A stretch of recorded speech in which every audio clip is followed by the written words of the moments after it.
صحابہ رضی اللہ تعالیٰ عنہ کی زندگیاں پڑھیں تو ہم اپنے پہلو کی کہانیاں پڑھیں، ڈائجسٹ نہ پڑھیں۔ صحابہ کرام رضی اللہ تعالیٰ عنہ کی زندگیاں پڑھیں کہ انہوں نے کس طرح اللہ کا پیغام پہنچایا۔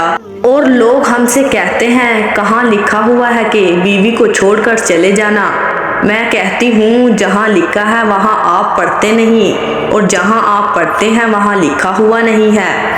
جنگ اخبار میں تو نہیں لکھا ہوا اور ڈائجسٹ میں تو نہیں لکھا ہوا، یہ تو قرآن میں لکھا ہوگا، حدیث میں لکھا ہوگا، صحابہ کرام رضی اللہ تعالیٰ عنہ کی سیرت میں لکھا ہوگا کہ کیسے کیسے انہوں نے اللہ کے کلمے کو پھیلانے کے لیے سر دھڑ کی بازی لگائی اور ان نسلوں تک سلام پہنچایا۔ تو آپ بھائی بہنیں بھی اس کے ارادے کریں کہ آج کے بعد یا اللہ تیری مان کے چلیں گے اور تیرے حکم پر چلیں گے۔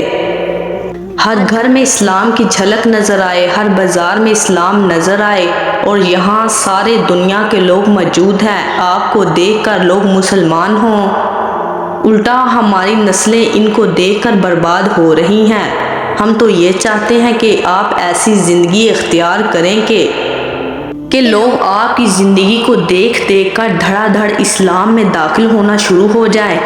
اسلام تو وہ خوشبو ہے جو پھیل کے رہتی ہے۔ اگر آپ اسلام کی زندگی اپنے گھروں میں اور بازاروں میں زندہ کر دیں، سارے بازاروں میں سفارت خانوں کے لوگ آتے ہیں، آپ کی زندگی کو دیکھیں گے تو ان کے اندر اسلام آئے گا۔ ہم اسلام والی زندگی کو عملی طور پر زندہ کرنے کی غرض کر رہے ہیں، کوئی نئی بات نہیں کہہ رہے۔ اس کے لیے ارادے فرمائیں اور اس کے لیے بتائیں کہ کوئی بھائی ہمت کرتا ہے اپنی زندگی کو پیش کرنے کے لیے۔